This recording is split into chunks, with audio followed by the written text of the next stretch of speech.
We've already said hello, Guy, haven't we? Let's not pretend that we're seeing each other for the first time. Indeed, Hello, indeed. Guy. Jim, where's a Jim? Lovely to see Cheers you. up. Oh, yes, right. Cheers. What are you drinking? I don't. Where's my this thing? Oh, It's back to fireplace. front. Is it back to front for you? No, it's fine. Chocolate something. Yes. All right. Well, here you go. Oh, yes, nice. Oh, that's nice. Oh, English style oatmeal stout. I've Local. gone for Okay. an Oh, Italian job, if you will. Portelli. It's just a beer. very nice. But yes, I'd rather be drinking what you're drinking. Good choice. But anyway, right. Yeah, so we're here today. Well, I'm here today talking to Guy about a very specific topic. Well, we're going to be shooting the breeze, but generally speaking, but we are also going to be talking about this book here, this splendid book, collection of short stories by Guy. Uh, right, let's get this out of the way right at the beginning. How do you pronounce your surname, sir? I pronounce it Riddihoff. Oh, right, It Riddihoff. yes, Hoff. Mm. Hoff is a type of hill in the north of England. Ah. Well, and in other places as well. I think Sandy near Bedford has a Hoff as well. They're they're glacial moraines made of sand, and so Right. they tend to look red. My goodness. So Red Hill, Red Hoff, Reddy Hoff, Riddy Hoff. Ah, yes, that makes perfect sense. Now, They- I'm a filthy southerner. I don't get these things. Yeah, I was saying Riddy Howe, but that's just yeah. Anyway, that's your name. Thank you very much. I'm sorry. Apologies for that. Do you want me to cut that bit out? No, absolutely not. No, I don't. People can pronounce it in any old way they want. That's what I love Yeah. about words. You Mm, can do what you want with it. It's like yeah. here in the States. Nobody would ever say, you go to Notre Dame University, you go to Notre Dame, Yeah. for short. Exactly. Yeah. Um, mm, I had a friend when I was studying fine art. He was from Texas, and one day he had been walking through town, and he goes, "My accent's gonna be shit, sorry," but he goes, "What's with that? What's with that store, Debenhams?" And I said, "Hey, oh, Debenhams. Oh, you mean Debenhams?" But yes, well, that's the thing, isn't it? Everyone pronounces things their own way. And we appropriate language, don't we? Depending on where we are, doesn't really matter what the spelling is. If that's the accepted pronunciation where you live or in your general area, that's okay, really, I suppose. Um, Yeah, absolutely. I like that. That's the wonder and joy of it. yeah, yeah, I agree. Yeah, I agree. Another one is like in Cornwall, we call nougat. Yeah. We call it nugget, which is a slightly more brutal, barbaric pronunciation of the word, but it's quite all right, isn't it? I've had arguments about this in the past about the correct pronunciation. It's definitely nugget. I had an experience when I was first in the States of going to a store and asking for batteries, and the lady behind the counter just looking at me going, "What?" And I was like, "I need batteries. Batteries. They need to go inside this little thing." And she looks at me. She goes, "Oh, you need batteries Ah, yes, because they don't right. key Hmm. Yes, battery." right. Oh, I had there's a another really no. Go on. I had another curious experience in when we were also first in the States of wandering around on like the 10th floor of a hotel, wondering where the lift was, and asking someone as they were walking past, saying, I'm terribly sorry, but I'm a bit lost. Do you know which direction the lift is in?" And the person looking at me like I was a crazy person. It's like, "I don't know what you're Yeah. talking about." I said, "Well, how did you get to this floor?" And they were looking at me like I was completely insane. And then eventually they worked out that what I meant was Hmm. I'm sure elevator. that happens a lot Yeah, yeah, because between. they lift, they don't use it. I had, and they had, we had a repair guy in our basement, and there's this horrible crawl space which would be perfect for a horror movie because Hmm. it's about 2 feet tall, and you have to crawl in there to get to this thing called a sump pump, which drains the water out of the basement to stop it flooding. Oh. And so he was going to climb in, and I said, you're going to need a torch to go in there. And he kind of looked at me and goes, "What?" And I said, don't you want a torch? I mean, it's dark and scary in there. And he goes, "What the hell's a torch?" And then we were looking at each other like, doesn't he understand? It's flashlight. Oh, They right. don't. Yes. Americans don't know the word. Well, they don't associate it with something you would hold in your hand to look at. Yeah. Anyway, So I mean, they would think like blowtorch or something like that, something that emits fire, perhaps. or maybe like one of those things in a medieval movie where you have like a Yeah. brand. Yeah, that's true. Yeah, it could be that.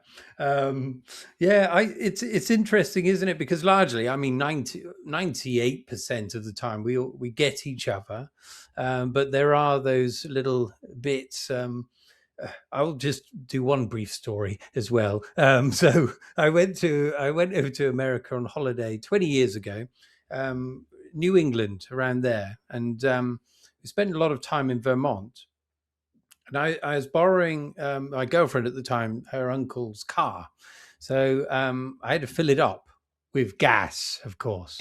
But I didn't know all of this nonsense. So I went to this station. I wasn't sure if they were going to pump it for me because I had seen one recently where they did, the old fashioned way. They did it for you. So I went in there and I queued up and I said, "I'm sorry, I don't really know what I'm doing here. How do I get the petrol in the car? Do you come out and do it or do I do it?"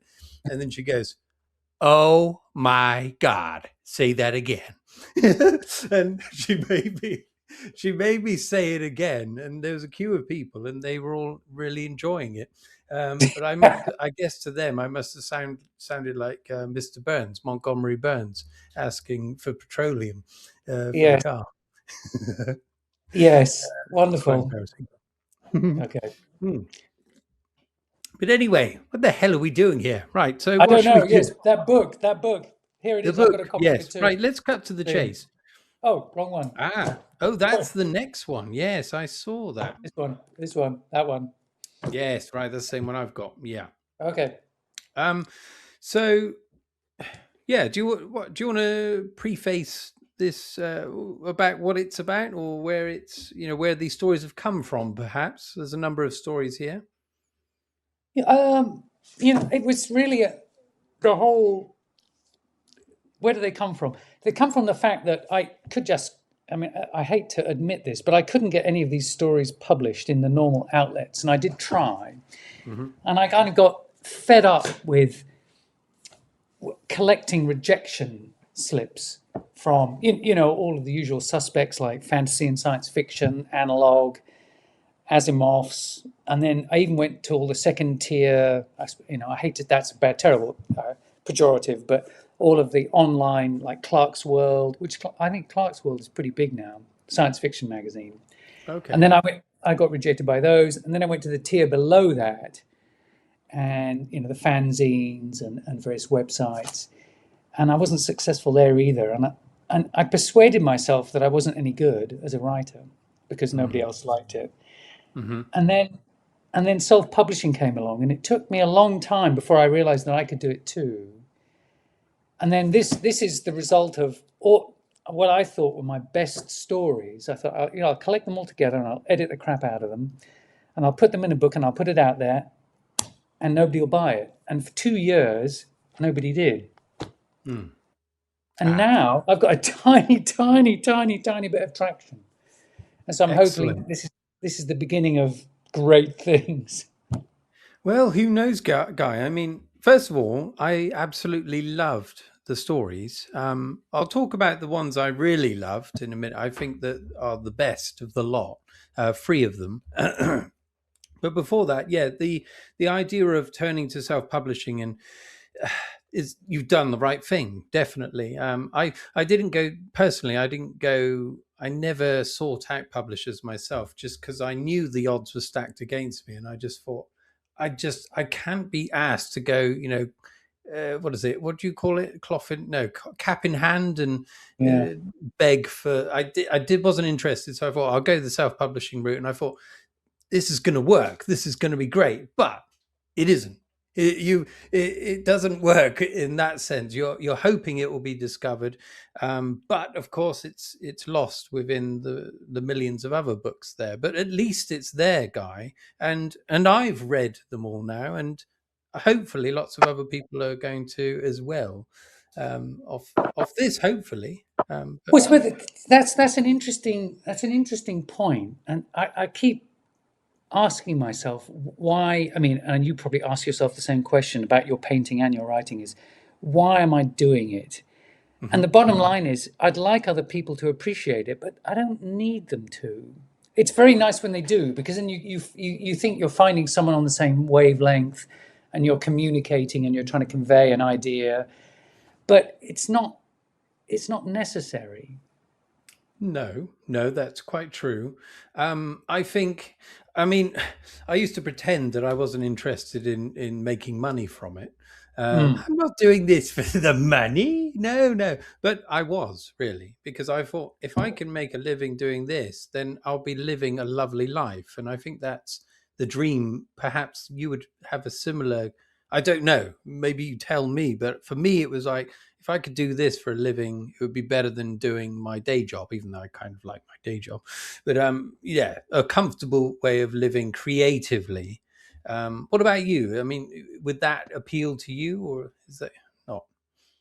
It would. I think it would. No, that's a good point. I do have a slight fear that if I ever did become successful, that I would then become afraid of my own success. You'd start to worry that you would feel beholden to your readers, and you'd be like, "Oh, I've got to produce another one like the last one," or I've got all these fans, and if I don't do this, then they'll be expect that. I don't know if this guy who wrote, what's his name, who wrote the Game of Thrones, Oh yes, however yeah. many books it is now. Apparently, he hasn't finished the last one. I'm not a close follower of it, but I occasionally see people complaining that he hasn't finished the last one, and they're pretty mad with him. Apparently, Mhm. that he hasn't done it, and they're complaining and saying what's holding him up and why is he taking so long. And I was like, I'd never want to be that successful. That's true. Yeah, that is a good point. I never thought I would get anywhere near that, but yeah, that is a big problem, especially if you've fallen out of love with such a long running series. He's probably sick to the back teeth of it, Oh, which doesn't help. I know another one that's of a similar in a similar situation is Patrick Rothfuss. I don't know if you've heard of him. no, tell me. Okay. Right. He writes high fantasy, and he's written two books, the Killer Chronicles they're called. So it's supposedly a trilogy, great big fat devils, and he's released two of them, and the third book's never materialized, and it's been years and years now, and his fans, a lot of them have turned against him. Um, it's not a good position to be in because I personally don't think he's interested in it anymore. He's interested in the fame perhaps that he's garnered, and he'd rather be writing something else, and he's kind of stuck. Yeah. So that would be a very unpleasant place to be. Yeah, agreed. So Um, I don't know. You always hear this joke that I want to be the humble, self-effacing, not recognized in public, billionaire, super successful, author who dominates the publishing scene. I want to have my cake and I want to eat it, of course. Yeah, yeah, that's fair enough. I think a lot of authors, successful ones, are able to achieve that to a certain extent. The ones that are at the top of the tree, yeah, they're in dodgier territory, despite the millions they're earning, I'm sure. But yeah, if you could aim somewhere in the middle, and there's a big middle, I'm sure we could exist. I would aim for that. But the other thing I was thinking about in terms of our positions being self-published authors, it crystallizes for me why you even bother doing it, because when you don't have success, worse still, if you've spent months or years working on a book and it goes nowhere, you start thinking, why the fuck am I doing this at all? And for me, it was just I needed to do it because if I wasn't creating something, I would go mad. Or I would be very depressed. I know it. I've tried it, and it doesn't go well. Um, and then it's for the love of doing it. But like you said, it's not contingent on other people reading it, enjoying it as well. That's nice if that happens, but that's not the main reason to be doing it, is it? I don't think. I do wonder. Occasionally, I'll go back and I'll read a story and I'll really enjoy it. One of mine, Hmm.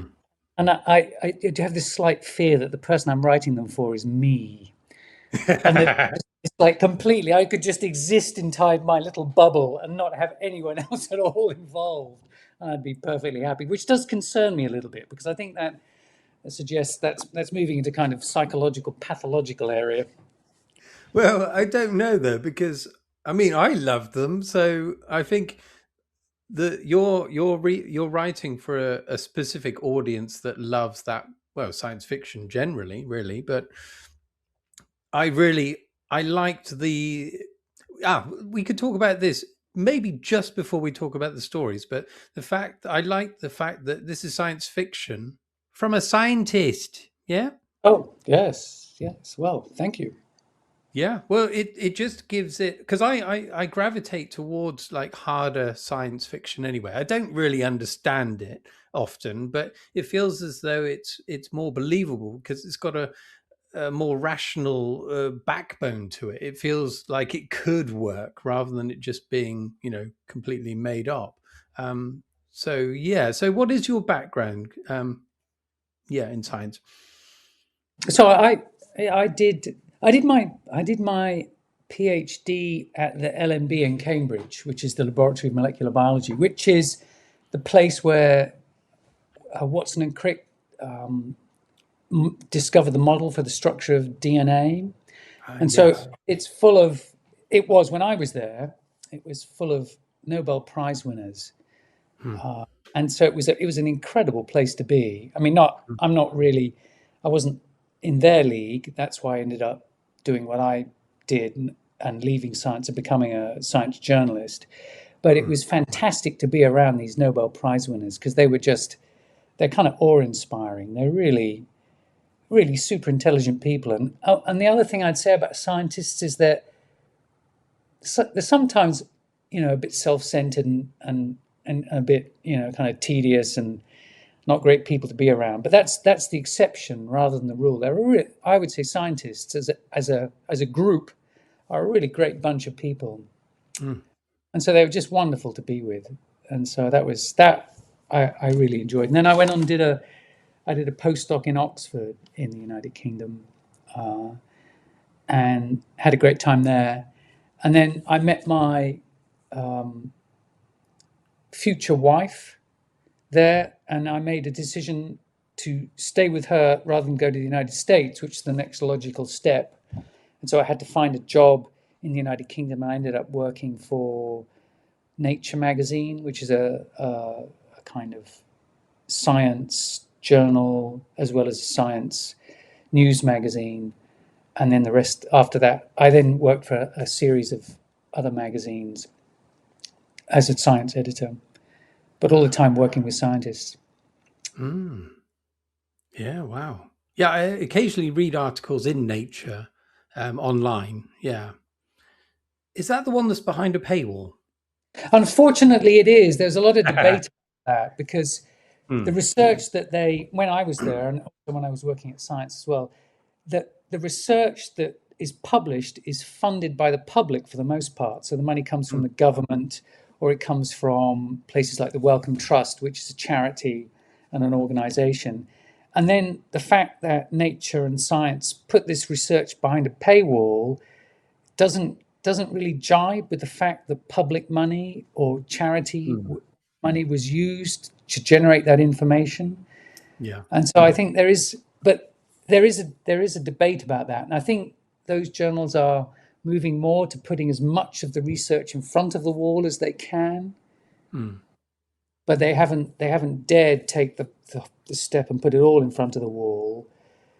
because they have to make money and they have to generate revenue so they can pay salaries to their staff to create the journals in the first place. Yeah. Bit tricky. It's a tricky one, that, because this is science, or the information generated by scientists is a public good for the whole planet.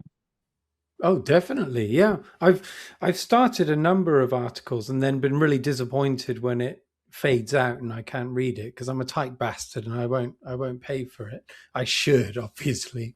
But I do love science, and some of the ideas or some of the theories that I was reading about at particular times, I thought this is amazing. I should have paid, really. But anything with a paywall these days, and I just it turns me right off. But it's so unfortunate. But of course, you've got to generate money somehow, and people don't buy magazines anymore, so it's only natural that would be the case. But yeah. Oh well. Sorry, I wasn't supporting you there by reading that. Hmm. Yeah. I mean, the information eventually, I think after a year now, the information does become freely available anyway. I Oh, I think see. so. Hmm. It's not that it's hidden behind that wall in perpetuity.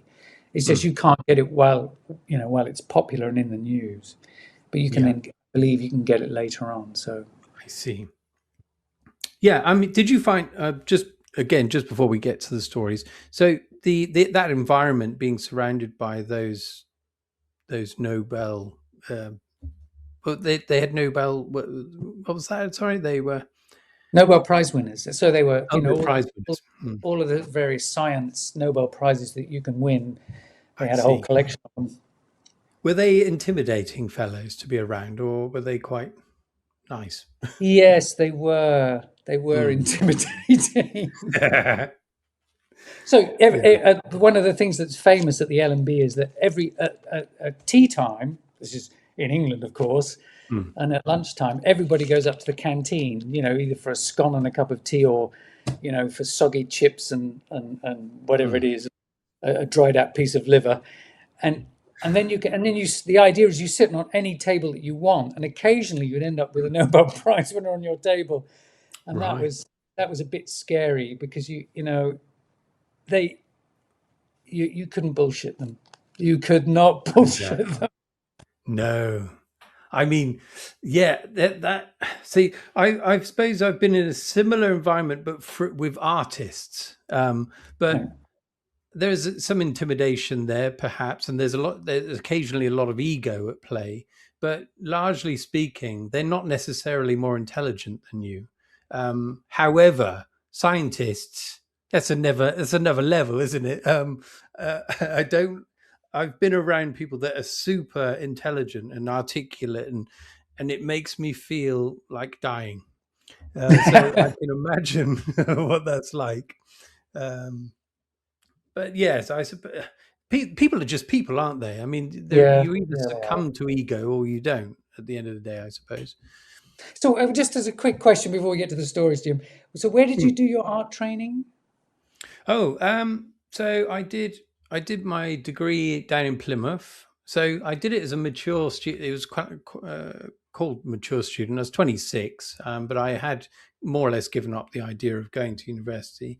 But I did it in art college, but they were affiliated with Plymouth University, so I managed to get it up to a degree. I did it in fine art, and then I had a year between to earn some money, and then I financed a master's, a studio-based master's degree up in Bath, Bath All School right. of Art.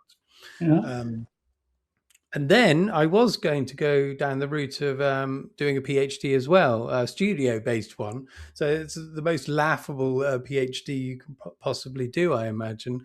Just doing what the fuck you like, and generating art. But it's slightly more in depth than that. But I couldn't finance it, so I had to stop that. But I'm kind of glad I didn't do that because I think the art world isn't really for me. I'm glad to be out of it, if truth be told. Yeah. Oh, right. Oh, okay. Because I mean, some of the stuff I've seen of yours, I think quite a lot of people like it in this small community of ours.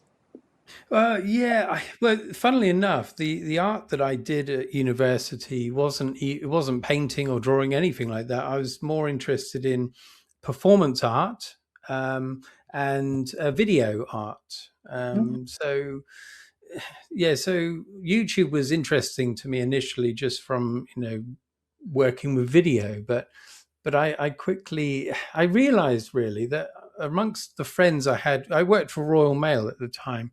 I was trying to pay for myself doing this degree. I realized that they all thought I was so pretentious, and I thought to myself, my art, that is, and I thought afterwards, I thought, yeah, I probably do seem my art does seem quite pretentious, or exclusive, perhaps.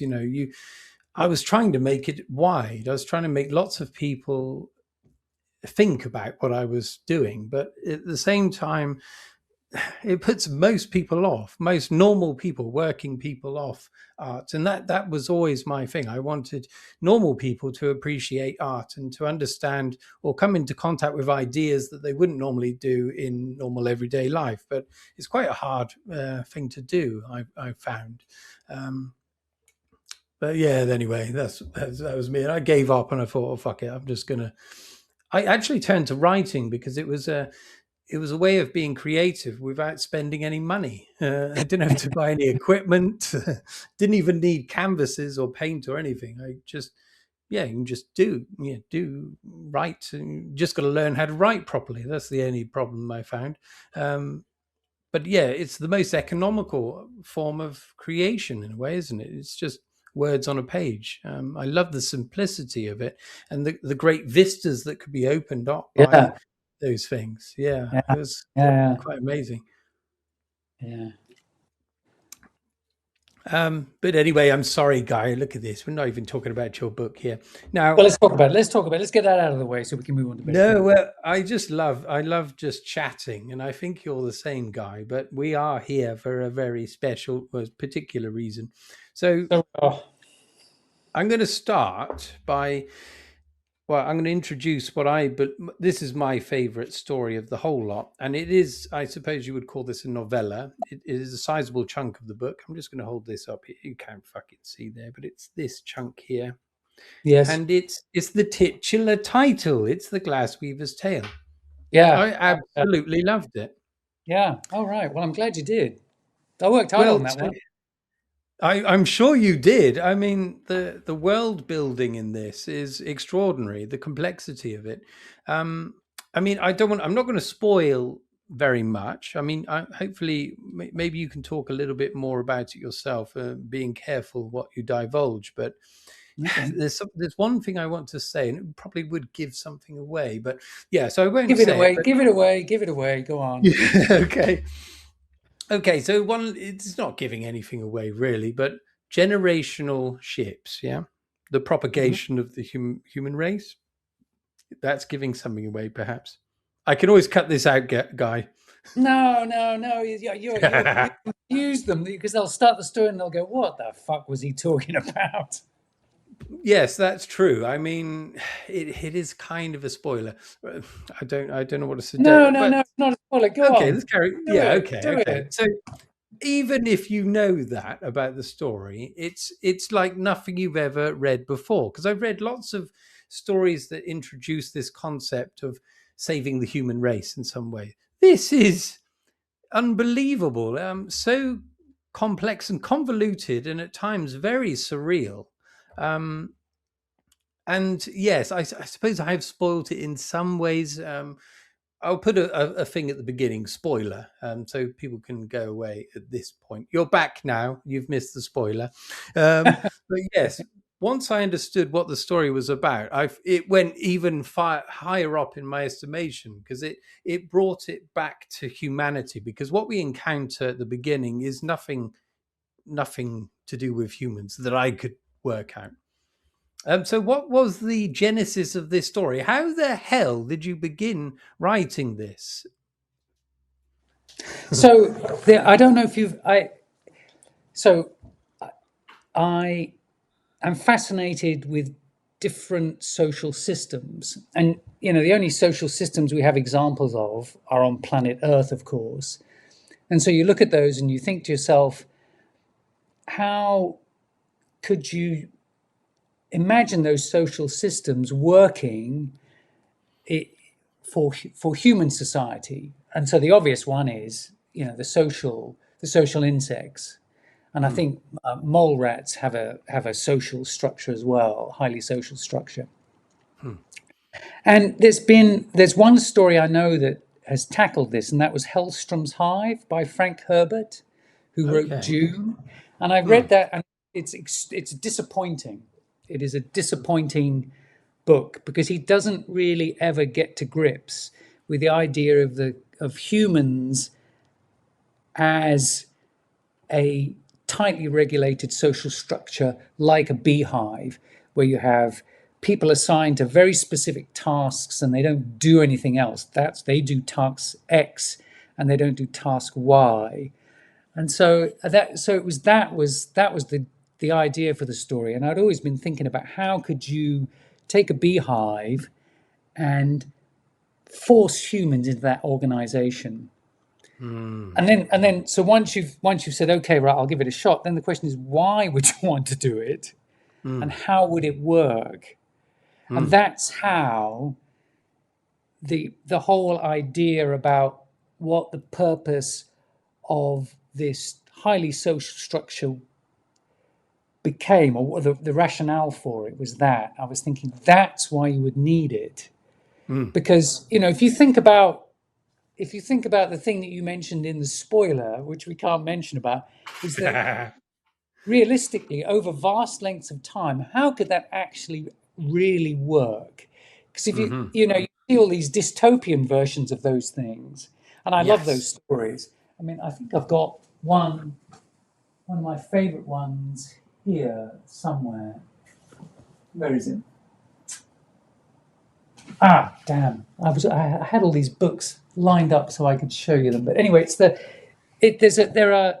But if I show it to you, then people will work out. Ah, no, it's lucky I didn't Yeah. show it, 'cause they'd work out what the thing was. Anyway, they're mostly dystopian, Hmm. Yes. but I was thinking, and they're dystopian for obvious reasons. Is if you have that system of organizing people over that length of time, it is not going to work. And so, Yes. how would you do it? And then the Yeah. answer is you would use this like a beehive social organization. But then you have the denouement of the story, which is that it can't be like that forever. No. Yes. I just thought it was such a fantastic solution to that problem that we won't mention now. But yes, those things always fail for a particular reason. This is interesting because it sets up a system that can't really fail. Although, yes, later on something could potentially alter it. But I thought it was such a genius solution, so original. But not only that, it kept the way you wrote it. There was a lot of mystery surrounding the whole thing. You don't know the purpose of this social structure that seems so odd. And you don't realize, you don't know if there's anything to do with humanity, even. And then into that, there's this other mystery that is expressed at the very end of the story, which I won't go into. But there was lots of because occasionally I read things and I think, how the hell did the author write this? It boggles my mind, and this was one of them. I thought, that where the hell do you begin? But yeah, you've set up this idea, and then to solve this problem, and then yes, I can see how you've done it, but it must have been an absolute nightmare to put together. Well, it was because what happens is, and you probably know this in your own writing, is that you write the story with a particular idea. So you say, here's this idea of a beehive like human structure, social organization, and I need to move it from here to here. And then you're doing that in the story, and then as you're going along, you're kind of like, oh yeah, but if I'm doing this, then I've got to do that. So you have to go back to the beginning and say, right, Yeah. I've got to insert this here to allow this thread of the story to make sense. and then you kind of Mm. get there and you're like, ah, yeah, but if I have this thread in this context, then I need this thread. And so you go back to the beginning and you say, right, I stick in this thread, which then unites with that thread, but conflicts with this. Oh, it's conflicting with this thread. So you go back to the beginning and you're like, right, now, so I've got to get this thread to meet that thread to go to this thread. And so it's like a kind of, Sudoku. Yes. Yeah. It's freaking well like that, is that you're constantly going back and saying, right, now I've got to get this bit in here. So it's Mm. kind of like a jigsaw puzzle. And when you've done it and you've finished it and you've got all the pieces in place, the trick is to make people think, how the hell did you ever do that? Yeah. Because it seems like it's impossible. But of course, if you do it one bit at a time, you can make it work. Yes, and you really have. I mean, like you say, I've encountered things before where they've gone back and they've tinkered with things to make it work. This is seamless. There's no rivets. Oh, You can't see the inner workings here, and yeah, so you really, really nailed that story. I was very impressed, Guy. Very impressed indeed. I mean, that was my favorite. But yes, there are some other lovely morsels in there as well. Let's move on to another, if you will. And so my two favorites were the novellas. So I tend to like longer stories anyway.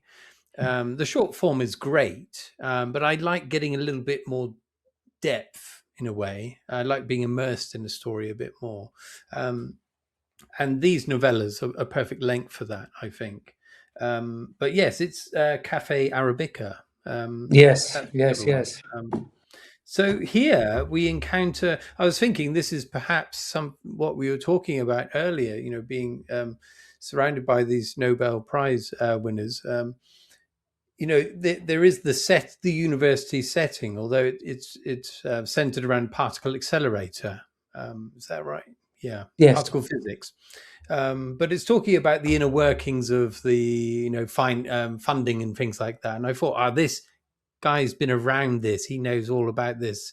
I mean, I'd never encountered this in a story about that kind of infighting potentially, or your focus on a project being split between having to do something and having to make money, for example. So that added. It was a massive part of the story, but it added a verisimilitude, I suppose, for lay persons like myself that know nothing about it. Well, I'm glad you picked up on that, because that was my experience of academia, and in some ways, the female character expresses some of my frustration about what I saw going on in academia, which is that, what you really want to do is you want to do the research because you love it. You love discovering new things. I mean, you're discovering Yeah. things that nobody else knows ever anywhere. And when you do that, it's an incredible thrill. And then what gets between you and that is the fact that, one, you need the money. Okay, fair enough. But then you're in a competition with all the other researchers, and you're all elbowing Mm. each other for this limited pot of money. Yeah. So you start getting infighting, and you have cliques, and you have people operating against other people. And I wasn't involved directly in that, because I was kind of only ever junior in when I was doing actual research, but Mhm. I saw other people get harmed by what goes on. I mean, there was Right. some nasty stuff happens. Really.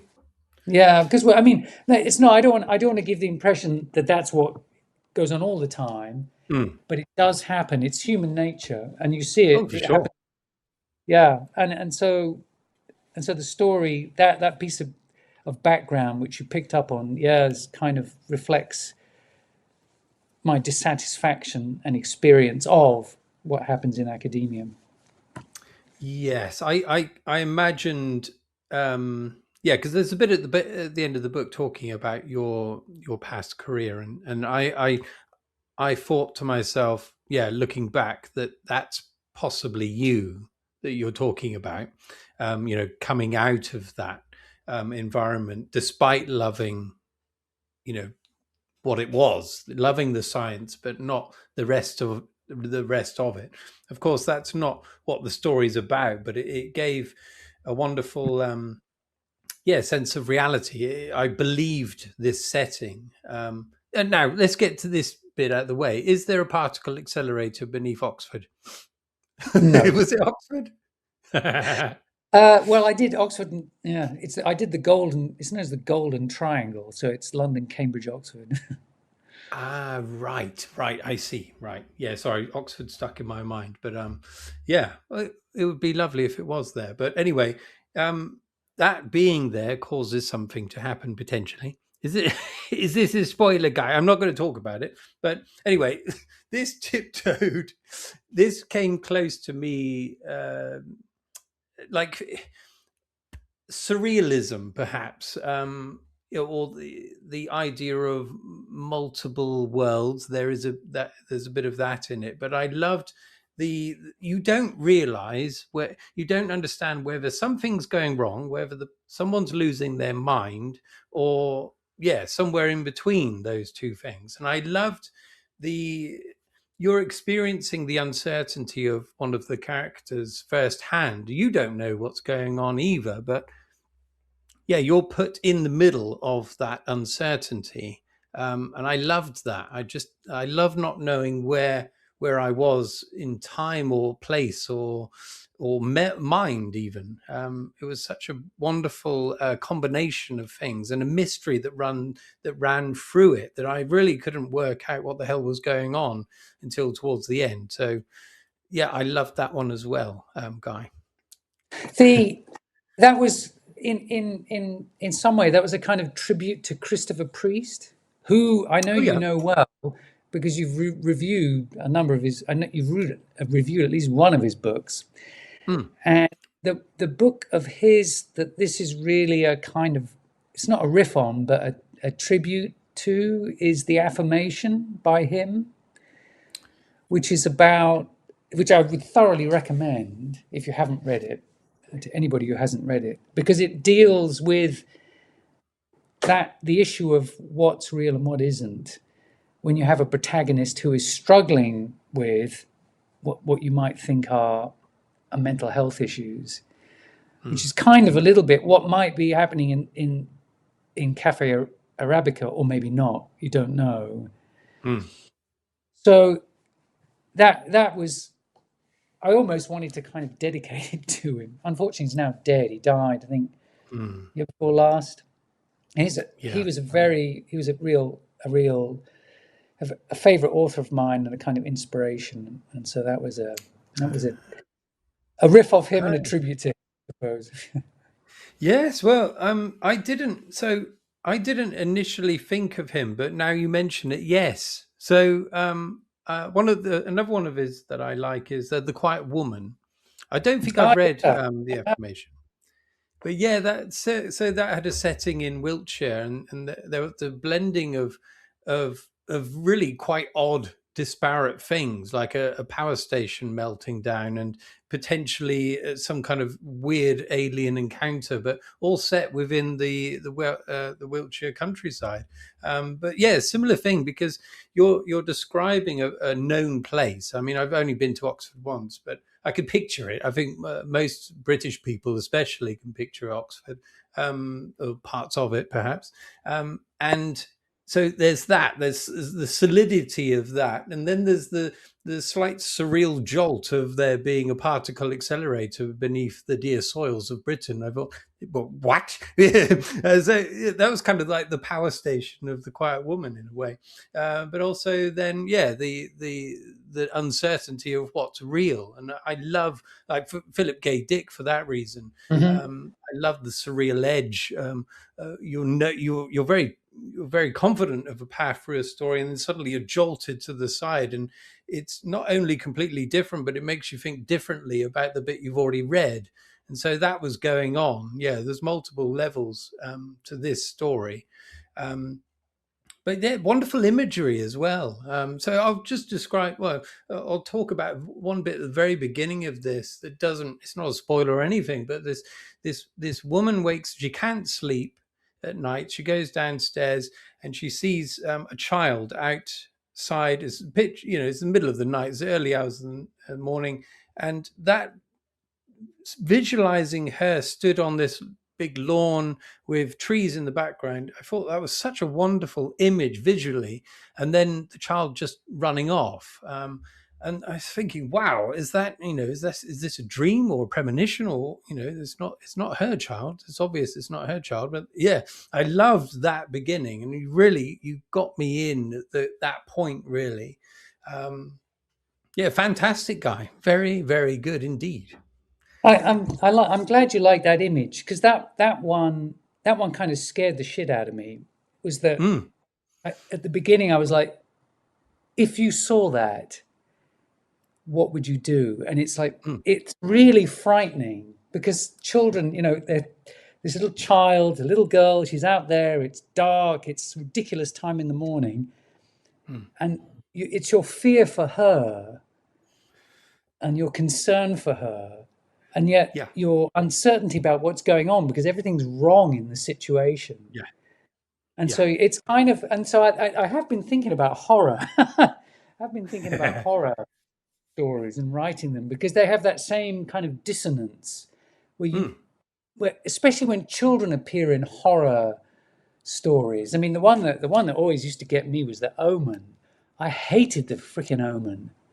You know oh, what the yes. one where the baby is born and basically the baby is the devil or the Yeah, reincarnation, and so this little kid is like the source of all evil, and it's yeah, that you have that really difficult contradiction between it's a little baby but it's freaking evil, and so you yeah. want to love it but you shouldn't, and that reminds me of the Midwich Cuckoos by John Yes. Wyndham.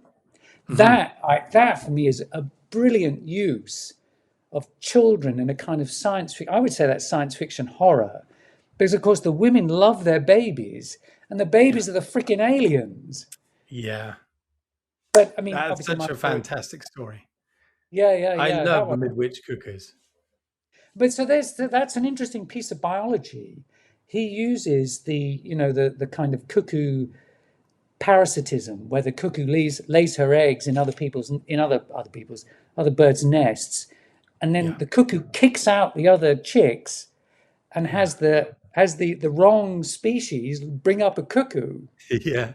And that's you think about it, it's kind of you think, oh, it's funny, but when you apply it to humans, it's horrifying. It really is. Yeah, very, very scary. Such a wonderful idea. That was so good. The idea that the thing that got me about that story is the idea that the whole town is a small town, isn't it? And they all Yeah. they all become unconscious simultaneously, and then the women, those of childbearing age, are all pregnant. I mean, what Mm, a wonderful way to begin a story. I also love the quintessentially British setting, and it's definitely of its time, wasn't it? I think the men were fully in control of sorting out this problem, that yeah. kind of thing. But it was still wonderful. I absolutely loved that. I have wondered about how, and I think there's two movies. There's the original British one, which is a classic, and then there's the American one with Christopher Reeve, Superman in it. Oh yeah, yes, Yeah, that which is really good too. A bit American, but well, we'll forgive them that. But I was wondering, could you update it to the modern age, given what you just said, that it mm, is it is of its time? And I yeah, I think you could. I think with careful thought and adaptation of the story, you could make it work today. You could still mm. make it today. Yeah, I think so too. Yeah, was the American remake, was that Village of the Damned, or was that? Well, the Village of the Damned was also called. That was also the name of the British one. Ah, And then it was called The Village of the Damned. The American remake was called that as well with Christopher Reeve, I believe. right. I believe, and I think Hmm. there was a Village of the Damned two or a second follow up to it. But I'm not so. I'm. That's just. I could be wrong. Okay. Yeah, no, well, I mean, I think it also gets to well, the idea that children can be quite scary. Yeah, There is a word for that, isn't that? I don't know what it is, the phobia of children. yeah. I bet there is. Yeah, we need Google. Pedophobic? perhaps. I don't know. God, be careful what you say. I know. I had to really be careful there, but yes. I don't know. I think what is it like? Battle Royale, the original Japanese film. Have you ever seen that? No, I have not. Well, it's kind of well, Hunger Games. Yeah. Well, it's basically Hunger Games, but way before Oh, Hunger Games was written. Apparently, I don't know who wrote the Hunger Games. Apparently, she had never heard of Battle Royale. I don't believe it for a second. It's Hunger Games, but anyway, yes, I think that was kind of dealing with that inherent mistrust or fear of young people, perhaps. But yeah, there is something creepy about, especially an overly intelligent child. yes, Yeah, yeah. Yeah, yeah. that's the truth. Anyway, um, hmm. not. I should point out that not like the child in Cafe Arabica. No, no, no, no, no. We've gone off on a tangent there, but yes, We no, have. that's not in this story. No, but yeah, it's. I suppose it's unsettling specifically because it's a child in a garden late at night, and that just shouldn't be, should it really? So it's unsettling for that reason. But yes, lovely Guy. I'll talk about well, I'll introduce one more story if that's all right. And this is one of Sure. the short ones, but I absolutely love this because it kind of harked back to my interest in more pulpy stuff, perhaps. And that's Holiday Home. Yeah, It's really fun. I really enjoyed that. So, what was the genesis of this one? Where were you were you submitting this to a magazine? Perhaps it had that feel about it that I that kind of. did. I did try that one in Mhm. a number of different places, and it's one of the. I sent it to an Australian kind of small Australian science fiction magazine where the way they chose the stories was they gave the story to three readers, and then the Mm. three readers came back and kind of gave it a vote. For that story, one reader said, I have no idea what this is about. I don't. It's silly aliens. Don't like it. The second reader said, whatever. And the third reader said, it's an absolutely brilliant pastiche Mm. of a married couple Yeah. who are space aliens dealing with an out of control planet. And they absolutely got it. Unfortunately, Mm. or maybe fortunately, the magazine did it on a vote basis. And because the one in the middle was neutral, it didn't go in. But yeah, no, it really, that person summed it up perfectly. It was I just wanted this kind of ridiculous situation of these aliens who are very alien to be Mm. Very. struggling with a marriage which is kind of right on the skids because Mm. they've been together for so long they are completely pissed off with each other, and they're struggling to hold it together, and and the female is just like this is like it's not working. She wants to go Mm. back home. She doesn't want to be on this sodding trip at all. She doesn't want to go to this holiday home of the title, and Mm. yet he's kind of invested in this place where he Mm. believes he can resurrect their love Yeah. and the intensity of their relationship. And boy, oh boy, is it not going to work. And so I just had great No. fun writing. I wanted to, I'd love to be able to channel Douglas Adams, but that's about as close I could ever get to it. Oh no, I Douglas Adams. I read the first couple of books of the Hitchhiker's Guide. It was okay for me, but it's tricky with humor. I It thought you is. struck a perfect balance with this one. I wasn't that I didn't don't really find him that funny, although I do find Pratchett funny. But this had the perfect balance of humor. And when you say they've been together, they've been married for a long time. You're not kidding, are you? I mean, No.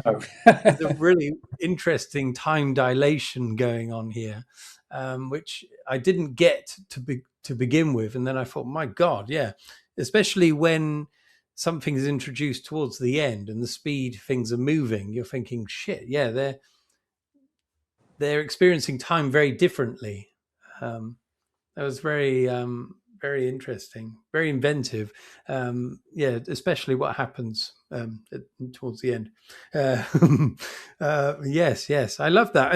And so those three in particular, they're all wonderful, but they're all so different. It's quite remarkable, really, because when I write like short science fiction, it's always kind of doom and gloom shit. Really, I mean, there's never a happy ending. But each one of these has a very different. So, if for me, it was almost as though you're trying different things purposefully. On purpose, is that what you're doing? You're experimenting, or what? Or was just the idea took you in those directions? That I think it's probably an element of both. For that book, I had so many stories to pick from that I wanted to do a kind of, it was kind of like I don't know how to describe it, like a CV. The book is Mm, almost like a CV of my ability to write different styles, different genres of science fiction within science fiction. And so they were picked to be quite varied. mm, So that was kind of intentional. That was kind of intentional. yeah. I wanted to have it not be too monotonous or of one shade or one color, but for Mm, there to be quite a lot of variety between the stories. yeah. Yeah, it certainly had that. I mean, you're writing beautifully, so that was enough to carry me on. It wasn't as though I was hoping for more of the same in terms of content. Each story was a surprise, really, which was quite nice. It was like a selection box more, and that's kind Yeah, of what stories should be like, really. I think. Yeah. Cadbury's. What's that? What's it called? Cadbury's something or other. Milk tray or roses. Well, what's that thing you get at Christmas? You always get at Christmas in the UK. Oh, a tub of roses. Yeah, is that right? And with all the different ones in the Yes, lovely the crinkly paper. that's right. Well, they've changed the packaging now. It's all filthy plastic. It's not very Hmm. nice. What a plastic film. It used to be nicely wrapped in. Well, it was cellulose. It was like a cellulose film. Because I It used to was, put. yeah. Funnily enough, I used to put it in my mouth and it would go funny. Uh, and then before that, it was foil. It was foil wrapped. And it looked lovely, but of course, it was probably expensive to make. Perhaps. I'm sorry. I'm just going to strip off. I'm baking. Okay. Just the top. Oh, no, I'm going red in the face here.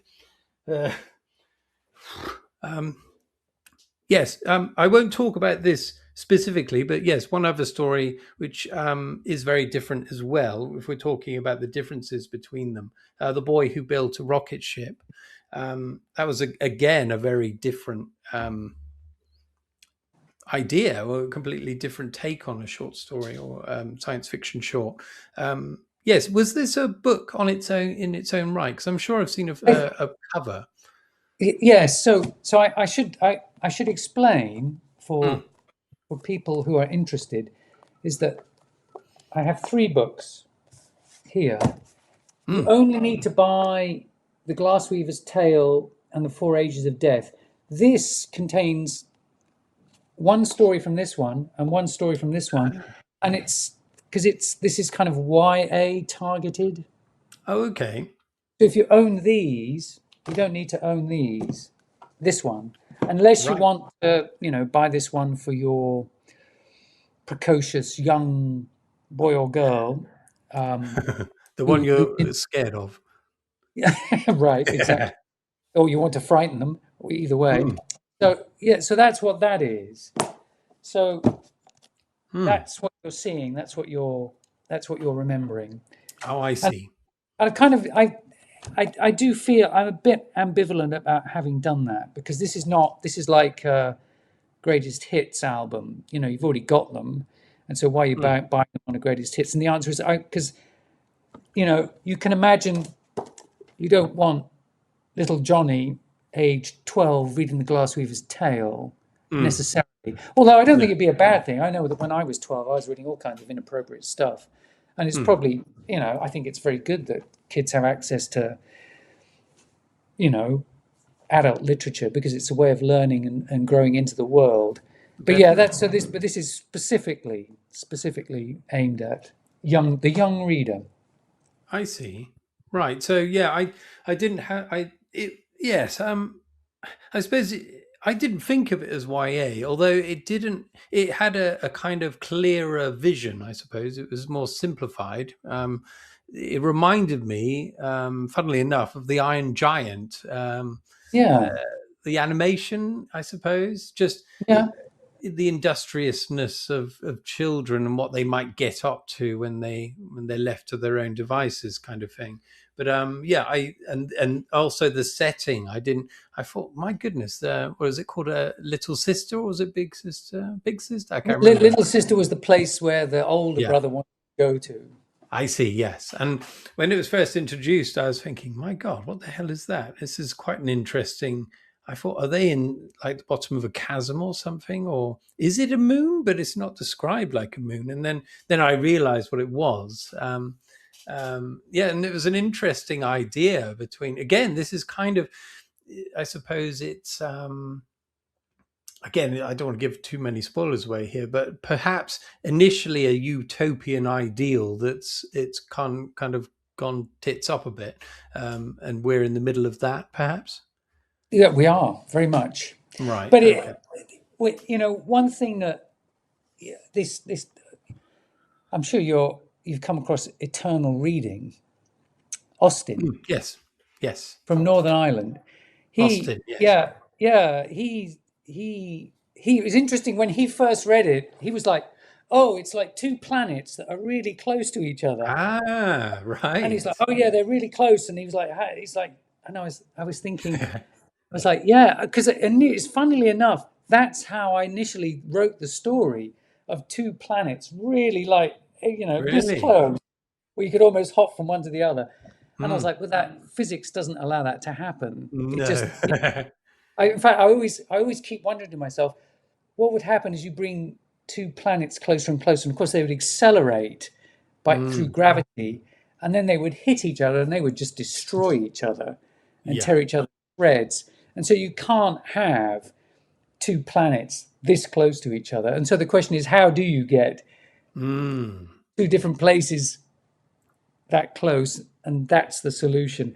And Yeah. an eternal reading of it's funny in one of his videos. He says, "Oh, it's these two planets," and then in the next video he goes, when I said it was two planets, I finally worked out what it was." But it was quite hard,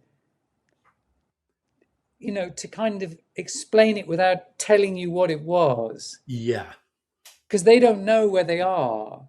The people there don't know where they are. They don't realize where they are, and so Right. you have to you have to explain it in such a way that you can let the reader can infer or work out where they are, but they Mm. don't know where they are. Yes. Yeah, that's really cool. Yeah, because I wasn't sure if they were aware of their environment or not, but the idea that they could look up and they could see cities, for example, lights and from towns or whatever, suggested that it was pretty close. Once I mean, I've come across this structure before in different things, so I kind of quickly cottoned on. But as it goes on, I think there's enough information for you to infer what it is in a way. Some more description, especially the flight, shall we say, that kind of describes something. The passage, yeah. But yes, lovely. Yeah, yeah. But that one, oddly enough, really, the story ended up really being about it's mainly just about the two boys Hmm. and how they relate to each other and how they relate to the parents. Yeah, And you could almost just abstract them. You could place them in the past, in the present, in the future, yeah, and yeah. that for me became the real driving force behind that story. Is it was Mm. just the boys, and I was like, yeah, it's the boys, it's the boys, it's the boys, and we'll get them doing crazy boy stuff because Yeah, everybody. I just when I was a kid, I had this image of me doing things like that. There was an old Austin 1100 that was abandoned behind our house.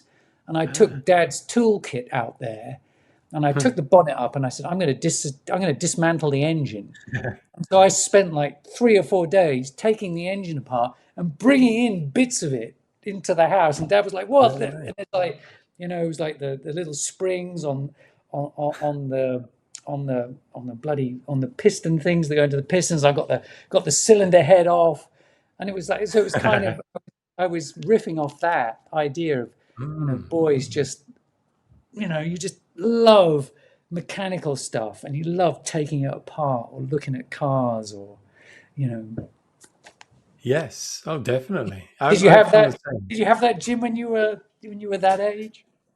Not well, not so much taking things apart. I liked making things out of cardboard, but trying to make kind of simple mechanisms out of cardboard because it was the only thing I had, like crisp packets, not crisp packets, cereal packets. But later on, I loved the innards of machines for their kind of intrinsic beauty, if you will. I Yeah, love that the way they look. Of course, they're functional. They're performing a very specific function. They're not supposed to be seen, but in seeing them, there is a beauty there because they're made so wonderfully to satisfy the function they're supposed to be there for.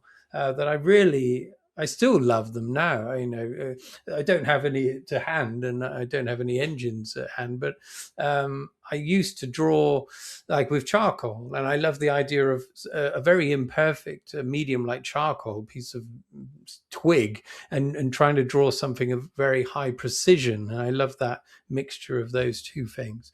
But yeah, I do love machinery, and yeah, just the idea that it's centered around a rocket. I was in the rocket really. yeah, yeah. Yeah, it's Rockets. lovely. And the danger implied there. I mean, it was a very foolhardy thing they were doing, getting up to there, and very very dangerous. But that's what children will get up to these things, and they either learn by their mistakes or they die, I suppose. But yeah, I'm sorry, I'm getting a bit dark here, but um, sorry. It's true. Uh, It's true. It's true. I yeah. remember when I was a kid, we were doing all kinds of nutty things that we really shouldn't have been doing. And I do worry for kids nowadays, because their opportunity to do nutty things is kind of is much more restricted by modern parenting practices. And so when Yeah. they can finally get away from it, you do worry that because they haven't had previous nutty experiences, they really can go off scale nutty. That's true. Yeah. Unfortunately, yeah, that is lacking, I suppose, nowadays, unless the parents are particularly irresponsible. But yeah, to be honest, I don't have children. We're not going to have children. But if I did, I would be one of those that mollycoddles, because I've always had this kind of nervous disposition. Whenever I'm around my nieces and nephews, I'm if I hear a single cough, I'm ready to do the Heimlich maneuver. I have this horrible feeling of dread whenever they're engaged in something, and just seeing them climbing on something, and I'm thinking they could easily die doing that.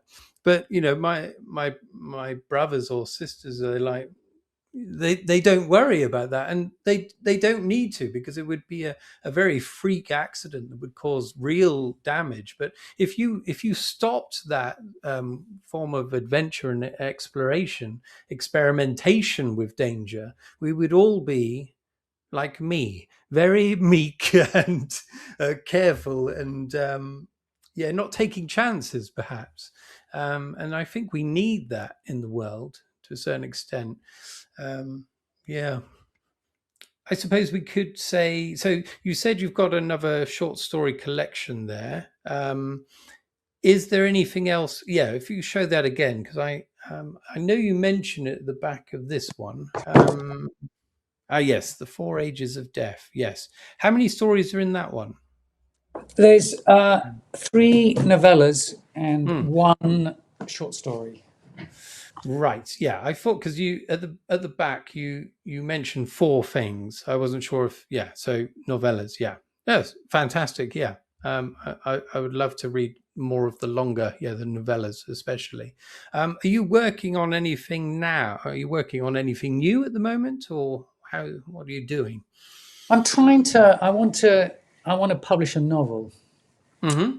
and so I'm working on that at the moment. It's tentatively called Heaven's Gates, Hmm. and it's a bit difficult to describe. It's a kind of it might be an alien invasion, or it might be some kind of AI attempted takeover, or Hmm. it might be some kind of world power move that's going on, but it's not clear what has happened. But this kind of planet wide event is gradually mangling society up as Hmm. time passes by. And I'm in the middle of it's the story's written and I'm in the middle of editing it. So I'm doing all of that stuff that we were talking about Glassweaver's tale at the moment, where I'm Mm-hmm. kind of you're taking all the puzzle pieces and you're trying Yeah. to organize them in such a way that as you read it, you get sucked more and more into the story, and you're like, okay, I think I know what's happening, and then you're like, no, maybe I don't, and then you're like, oh, but that I now it makes sense of that thing earlier, and that. So I'm in that Hmm. phase where I'm trying to puzzle the reader while at the same time making the whole thing sufficiently coherent that when they get to the end, they'll say, right, yes. So I'm in the middle Uh-huh. of that at the moment, and it's funny. I don't know when you're doing your paintings where there's an equivalent period. So when you're writing the story for the first time, you have that joy of you're writing the story.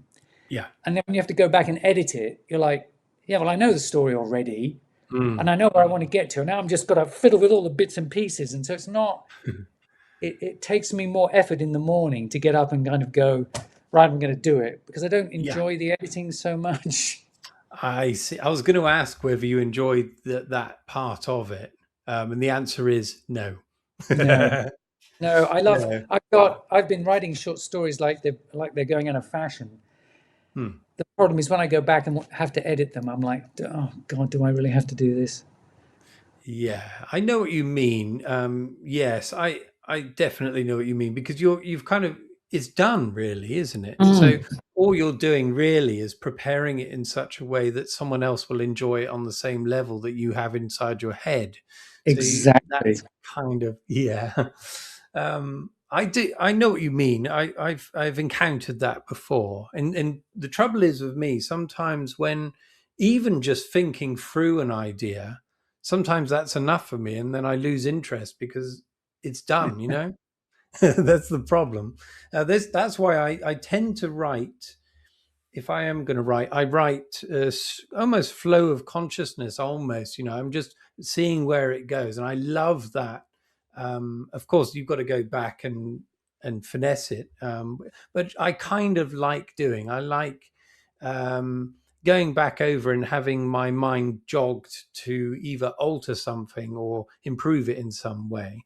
But there's a limit to that process, where you just lose all interest whatsoever. And then you risk releasing something that's half baked or isn't very good because you've lost interest in it.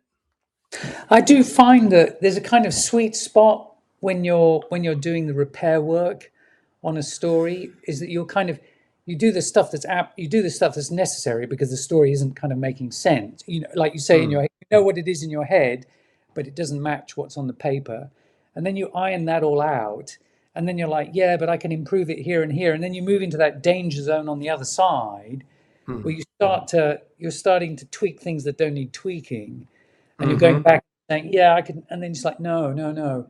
And there's this great quote. I don't know who said it, but it's like you never finish a work of art or a book, but you simply you get to the point where you feel you can abandon it and Mm. be happy with it. And I think Yes. writing is particularly susceptible to that. I mean, with a painting, it was like your painting of Darth Vader. You know, when I just when we were just seeing the background of it, I was like, Mm. what the hell is all that about?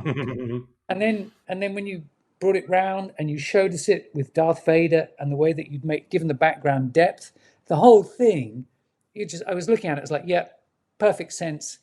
That's a gem.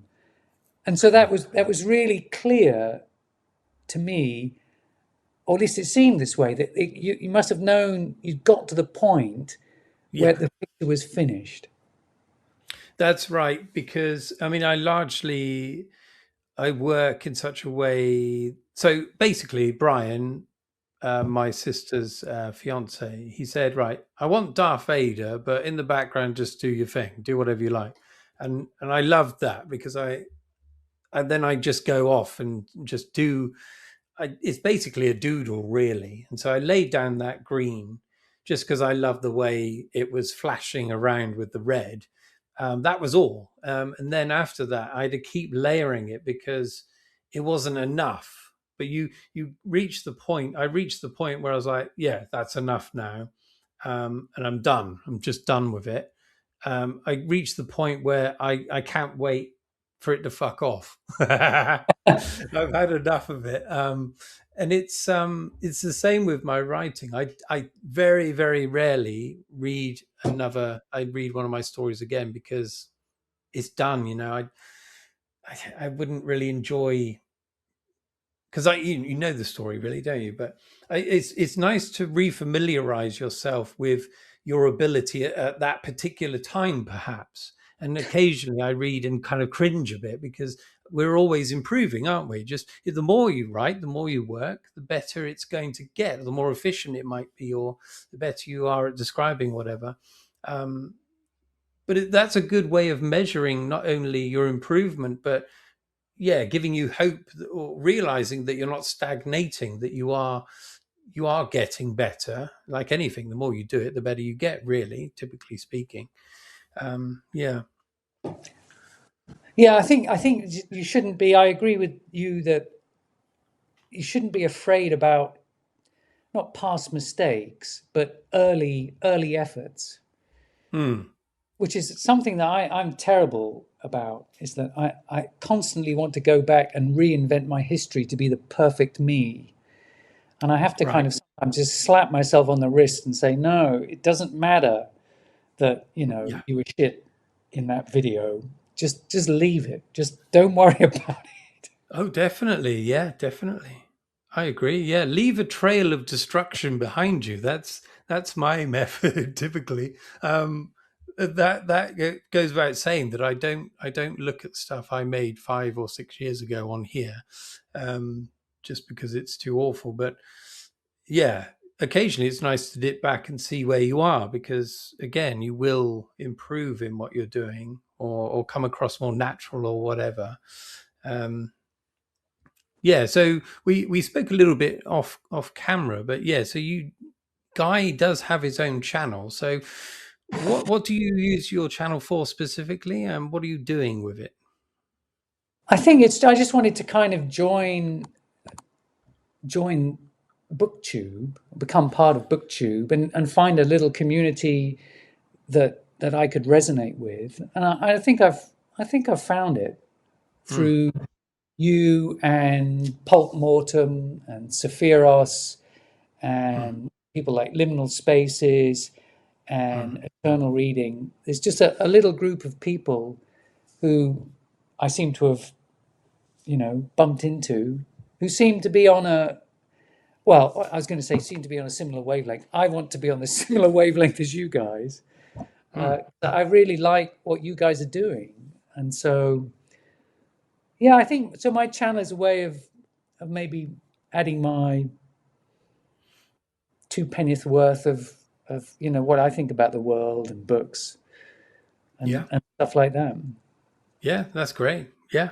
One one Yeah. one thing, yeah, one thing I have great difficulty with is I spent a lot of time when I first got into this self-publishing business of watching